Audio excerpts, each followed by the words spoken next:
Hi guys, welcome to another episode of Another Fat Guy Cooks. I'm your fat guy, Andy Baker, and today we are going to be making another recipe out of Claire Saffitz's book, Dessert Person. We're going to be making carrot cake with cream cheese frosting, and it's going to be fucking delicious.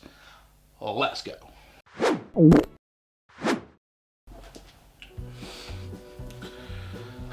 Okay, so there's a couple of things that I've already done just to make my life a little bit easier, right?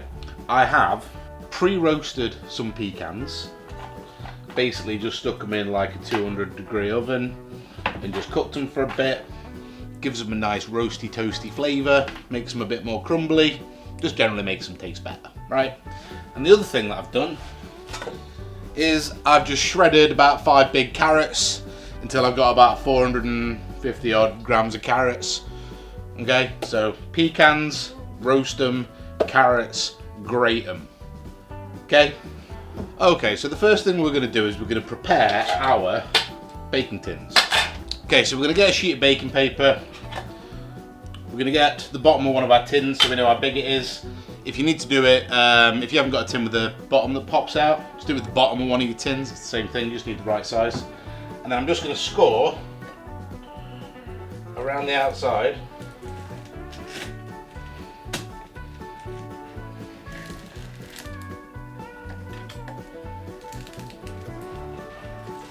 Like so. Making a circular piece that fits perfectly in the bottom of a baking tin. Like that, yeah? So now, that fits in there like that. It's perfect. And because all these tins are the same size, it fits in this one too. Yeah? So I'm going to do that 2 more times. Okay. So we have our 3 pieces of parchment. And then, I'm just going to get a paper towel, some neutral oil, and we're just going to lightly coat the bottom of all 3 pans with neutral oil.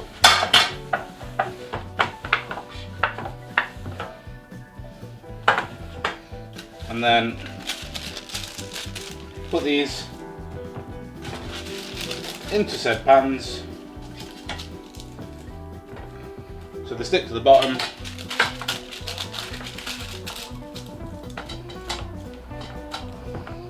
And then they're not going anywhere. And then they can go off to one side for a minute. So you need about 450 grams of carrots grated, which I've already got here. You need about 1 cup of buttermilk, which I've got here. Now my buttermilk actually says sour cream on the side of it. That's because it's sour cream.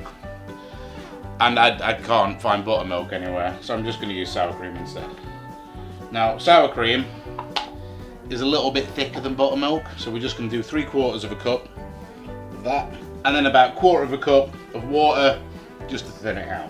This also needs some ginger, about a teaspoon of fresh ginger. I'm going to use not fresh ginger, just ginger paste, but you want a good, maybe about a tablespoon, I don't know.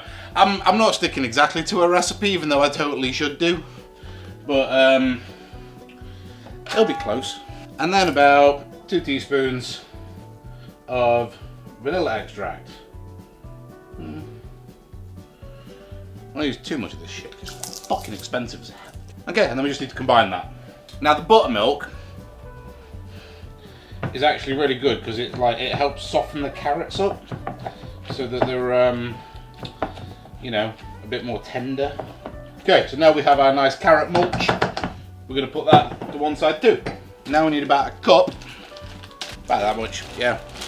So we're going to get our pecans, put them in a plastic bag, lay them out on our work surface, like so. Get our rolling pin, and we're going to smash the ever-loving fuck out of them.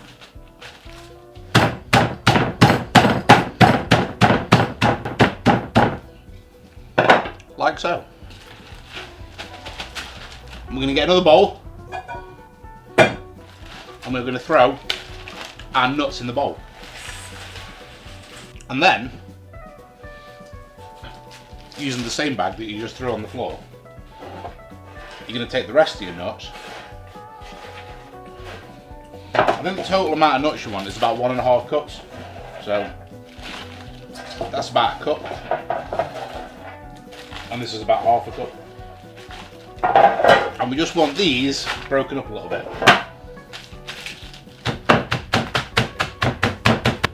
Like so. And then they're going to go into the bowl too. And that's so that we have some nice big bits of nuts, and we also have some little tiny bits of nuts. We have so many different types of nuts. We have nuts everywhere. We even have these nuts. Okay, so now we need another bowl. In fact, we can do it in this one. So we need 325 grams of all-purpose flour. 325 grams. We then want about 2.5 teaspoons of ground cinnamon. Just gonna eyeball that. One. Yeah, we'll say all of it. Let's make it nice and cinnamon-y. 2 teaspoons of baking powder. You should probably weigh this or something, or use a teaspoon, but 2 teaspoons of salt, which is like, I don't know, about that much. About 1 teaspoon of baking soda. And like a teaspoon of ground cloves. Don't want to go too crazy with the cloves because they are fucking overpowering as fuck. And then we just want to combine all of this stuff in here into a nice floury nutty mixture. Now we need 4 large eggs. These are small eggs, so I'm doing 5. 5. So then we need 150 grams of granulated sugar in with the eggs, and 150 grams of dark brown sugar. 0. And then we're going to stick this in here and blast it on medium high until it's lightened up, fluffed up, and gets all ribbony, which I'll kind of try and explain in a minute. Okay, so ribbony is this look. You can see it's when you drip it back in and it literally disappears straight back into the mixture. Right, so we're going to fix our paddle attachment into here, like so. And then what we're going to do is we're going to mix in our dry and our wet. Alternatively, do about half of this, then half of this, then half of this, and half of this, until it's all incorporated, yeah? I'll throw in a bit of the dry. Set that going. And we're going to do this on low because we just want it to incorporate. We don't want to be knocking any air out of it or upsetting it. And then we'll dump the rest of the dry in. Okay. And then we're just looking for that to finish mixing until we can't see any more dry flour. I'm just going to stop it there. And then I'm just going to go down the sides so we can just get any dry flour that we've missed. And then just give it one more little mix. Absolutely doesn't look like one of my fucking 10 in the morning post night out Guinness shits. Okay.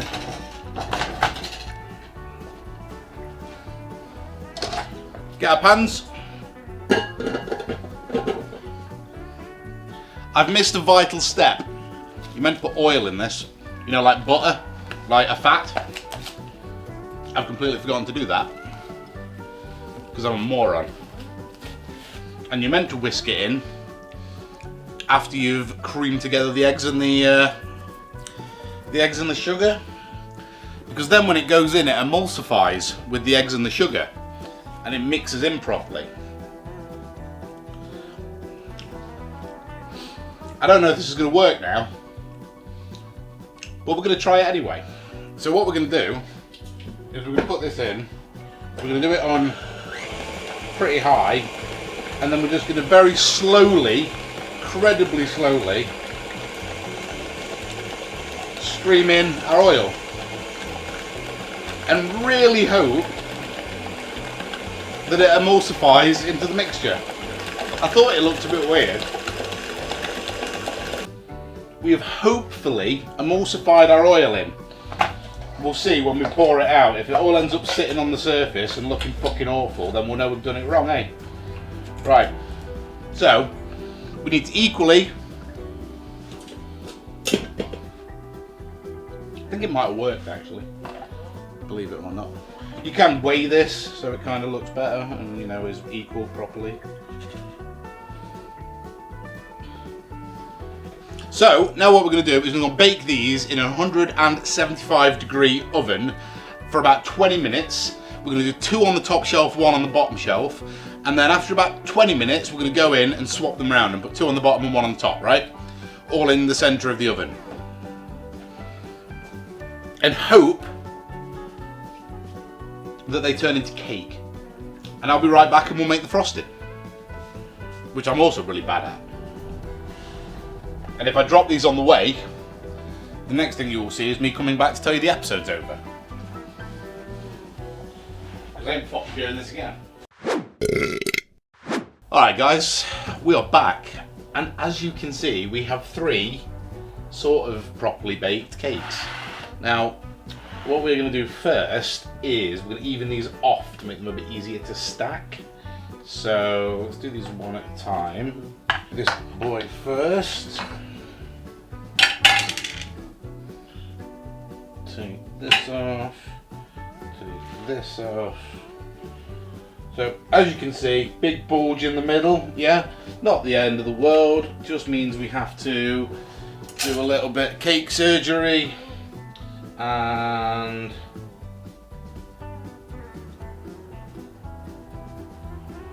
take a bulge off, like so. And obviously these bits are really good for just snacking on. Right. Now we've got to decorate this bitch. Fucking hate doing this because I'm really bad at it. And it requires finesse and dexterity and patience and all the things that I have nothing of. First thing, we have to make our frosting. 225 grams of unsalted butter that is at room temperature. There, why not? Right, I'm going to throw this in there. Easy. Butter. And then we're going to throw this on here. Zero it off. And then we need 454 or 400, just 450-ish grams of full fat cream cheese. 450 with this. Boom. 450. Perfect. We're going to stick this on there and whisk together our cream cheese and our butter. My thing has a bit of a problem with getting right into the corners, so I'm just going to get my own whisk. I'm just going to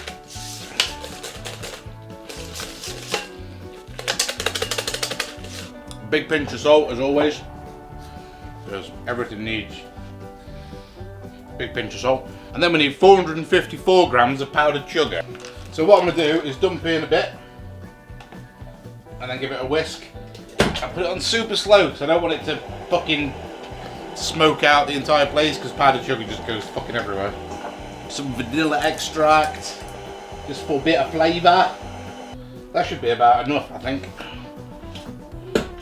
Let's see. So we want to get this just to a nice, thick, creamy texture.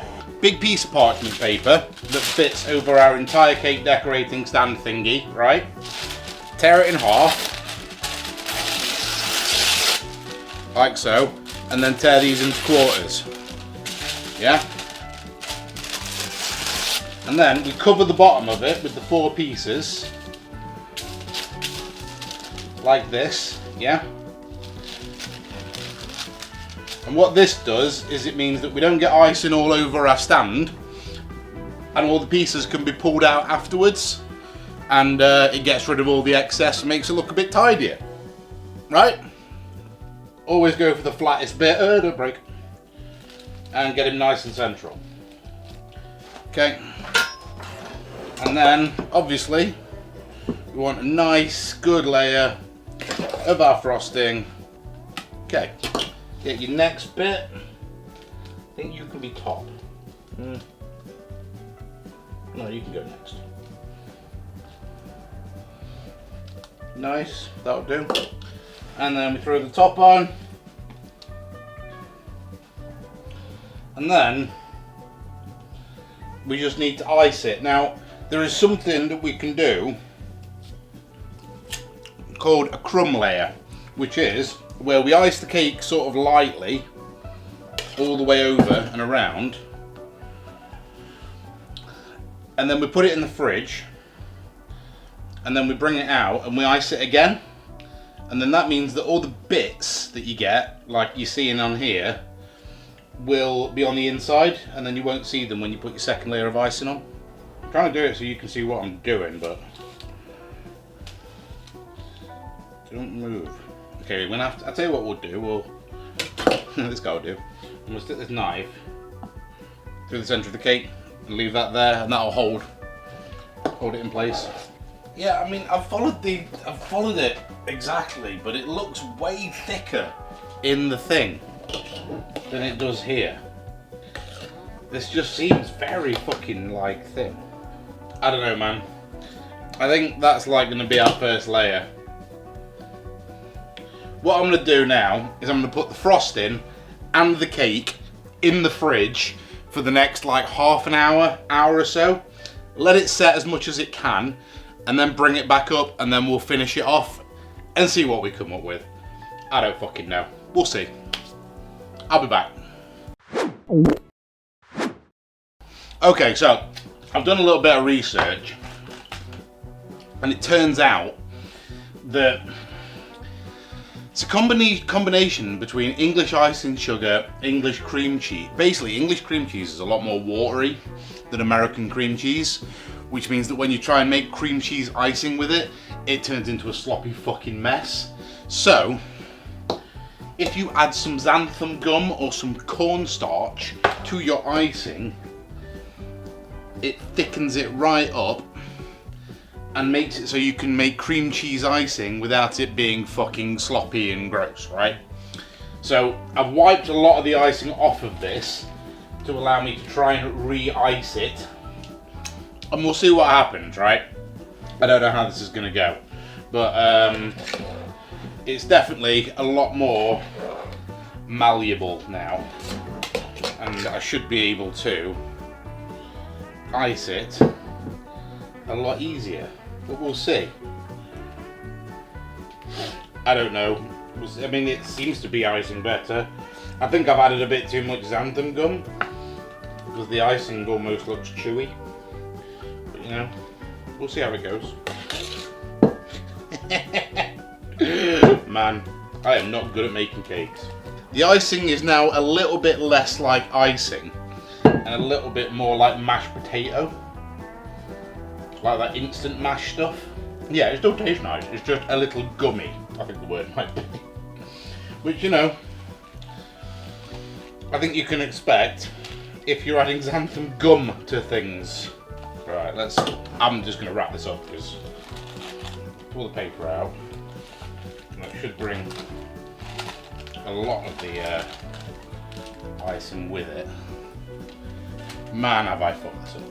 And there it is, the perfect cheesecake. Now all we need to do is decorate it with some tiny little carrots. This cake's so bouncy. Such a bouncy cake. There. There. I know how to fix this in the future. In the future, what I'm going to do is drain the cream cheese, like put it in some like cheesecloth and squeeze it out, get all the moisture out of the cream cheese, and then it won't be a dickhead, like this was a dickhead. And there it is, a beautiful perfect cheesecake with lovely icing that's absolutely definitely not gross. Right, let's cut a slice out of it and see if it actually cuts like a cake. Okay.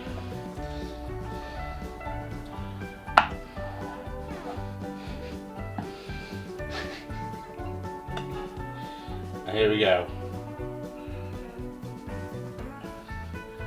Cake! Okay, here it is. Should we try it? I haven't got a fork, so I guess we can go in for a bite.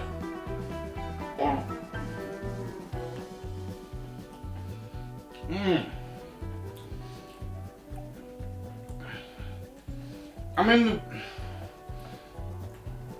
it tastes amazing. It just It's just a bit. I'm so sorry.